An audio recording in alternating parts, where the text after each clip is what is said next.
اللہ تعالیٰ قرآن مجید میں ارشاد فرماتے ہیں یا زکریا انا نبشرک بغلام اسمہ یحییٰ۔ حضرت جبرائیل امین کے ذریعے اللہ تعالیٰ نے حضرت زکریا علیہ السلام کو پیغام بھیجا، ان کو فرمایا، ان کو وحی کی کہ ہم آپ کو بیٹا دیں گے جس کا نام یحییٰ ہوگا، اور اللہ تعالیٰ نے ساتھ یہ بھی ارشاد فرمایا کہ اس جیسا بیٹا ہم نے کسی کو نہیں دیا۔ حضرت زکریا علیہ السلام نے اللہ تعالیٰ سے پوچھا کہ یا اللہ میری بیوی بانجھ ہے، میں بڑھاپے کی اس عمر کو پہنچ چکا ہوں کہ جس میں بیٹا ہونے کا، اولاد ہونے کا امکان نہیں ہوتا، تو میرا بیٹا کیسے ہوگا؟ تو اللہ تعالیٰ نے فرمایا کہ یہ ہمارے لیے آسان ہے، آپ کو مشکل لگ رہا ہے، لیکن ہم نے آپ کو بنایا، اس سے پہلے آپ بھی نہیں تھے، تو جس طرح ہم نے آپ کو بنایا اس سے پہلے آپ کا وجود نہیں تھا، اسی طرح ہم آپ کو بیٹا دیں گے، اور وہ اسی طرح ہوگا جس طرح لوگوں کی اولاد ہوتی ہے۔ یعنی ایسا نہیں ہے کہ آسمان سے کوئی فرشتہ بیٹا لے کے آئے گا اور آپ کی بیوی کی گود میں لا کے رکھ دے گا، ایسا نہیں ہے، آپ کا بیٹا بھی ایسے ہی ہوگا جیسے باقی لوگوں کی اولاد ہوتی ہے۔ حضرت زکریا علیہ السلام کا جو بیٹا ہے جس کا نام یحییٰ ہے، اللہ تعالیٰ نے فرمایا کہ ہم نے اس جیسا بیٹا کسی کو نہیں دیا۔ یہاں سوال پیدا ہوتا ہے کہ جتنے بھی انبیاء کرام آئے ہیں، ظاہر بات ہے وہ کسی نہ کسی خصوصیت کے حامل ہوتے ہیں اور ان کے اندر بہت سی خصوصیات ہوتی ہیں۔ یہاں اللہ تعالیٰ نے حضرت یحییٰ کو خاص فرمایا، تو اس کی کیا وجہ ہے کہ ہم نے اس جیسی اولاد کسی کو نہیں دی؟ اس کا جواب یہ ہے کہ ہر نبی کے اندر کچھ خصوصیات ہوتی ہیں جو اس کو دوسرے نبی سے جدا کرتی ہے، ممتاز کرتی ہیں۔ جیسے حضرت موسیٰ علیہ السلام کی خاصیت ہے کلیم اللہ، کہ وہ اللہ تعالیٰ سے بات کرتے تھے، کلام کرتے تھے۔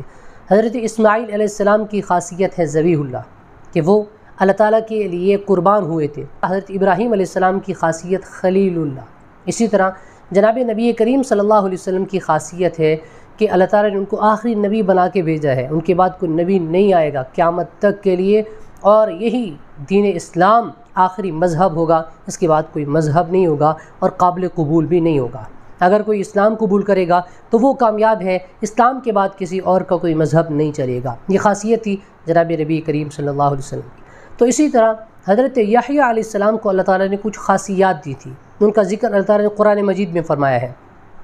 ایک خاصیت کا ذکر یا حنان، کہ وہ بہت زیادہ رحم دل تھے،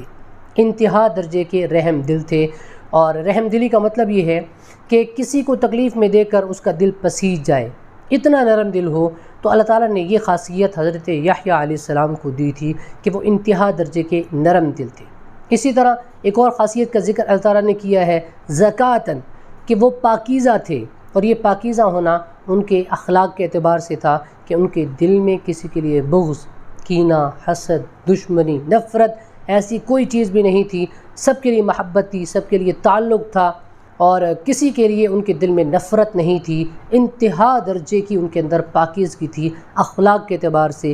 اور اللہ تعالیٰ نے فرمایا اسی طرح ان کی ایک اور خاصیت کا ذکر کرتے ہوئے کان تقیًا، انتہا درجے کے متقی تھے۔ ایک متقی یہ ہوتا ہے کہ وہ نماز پڑھے اور روزے رکھے اور زکوٰۃ ادا کرے۔ ایک متقی وہ ہوتا ہے کہ جو تقوی کے اعلیٰ درجے پر فائز ہو، جو مشتبہات سے بھی بچے۔ حرام سے بچنا تو ٹھیک ہے، لیکن مشتبہات سے بچنا، کہ جس چیز کے اندر اشتباہ آ جائے کہ یہ غلط ہوگا، صرف فقط دل میں خیال آ جائے کہ یہ غلط ہوگا، اس کو بھی چھوڑ دینا، یہ انتہا درجے کا تقوی ہے۔ حضرت یحییٰ علیہ السلام اس درجے کے متقی تھے کہ وہ جس چیز میں اشتباہ ہوتا تھا غلط کا، حرام کا، تو وہ اس کو بھی چھوڑنے والے تھے۔ اسی طرح ان کا ایک اور خاصیت ذکر یہ ہے سیداً و حصور، سیداً کہ ایسی خاصیات، ایسی کوالٹیز ان کے اندر تھیں کہ لوگ ان کو اپنا سردار بناتے تھے، ان کو سردار بنانا پسند کرتے تھے۔ ان کے اندر وہ کوالٹیز تھیں کہ لوگ ان کو سردار دیکھنا چاہتے تھے۔ اور حصورا، حصور کا مطلب ہے بچنے والا، کہ وہ عورتوں سے بچنے والے تھے، اجتناب کرنے والے تھے۔ اس کا ایک مطلب یہ بیان کیا گیا ہے کہ وہ نکاح وغیرہ نہیں کرتے تھے یا وہ نکاح سے بھی بچتے تھے، لیکن دوسرا مطلب یہ بیان کیا گیا ہے کہ اس کا یہ مطلب نہیں کہ وہ نکاح نہیں کرتے تھے یا ان کے اندر نکاح کی طلب نہیں تھی، ایسا نہیں ہے۔ نکاح تو نبی کریم صلی اللہ علیہ وسلم کی سنت اور انبیاء کرام کا خاصہ ہے کہ وہ نکاح کرتے ہیں، تو نکاح سے بچتے نہیں تھے، بلکہ اس کا مطلب یہ ہے کہ وہ غیر محرم عورتوں کی طرف نہیں دیکھتے تھے، ان کی طرف ان کے دل کے اندر کوئی تڑپ، کوئی چاہت نہیں ہوتی تھی، ان سے وہ بچتے تھے۔ جیسے عام انسان کے اندر ایک اللہ تعالیٰ کی مادہ رکھا ہے جس کی وجہ سے اس کا میلان ہوتا ہے، ایک فطرتی چیز ہے، ایک نیچرل چیز ہے کہ ایک شخص کا میلان ہوتا ہے عورتوں کی طرف، اس کی غیر محرم جو عورتیں ہیں ان کی طرف اس کا میلان ہوتا ہے۔ اللہ تعالیٰ نے قرآن مجید میں فرمایا، حضرت یوسف علیہ السلام کا جہاں واقعہ ہے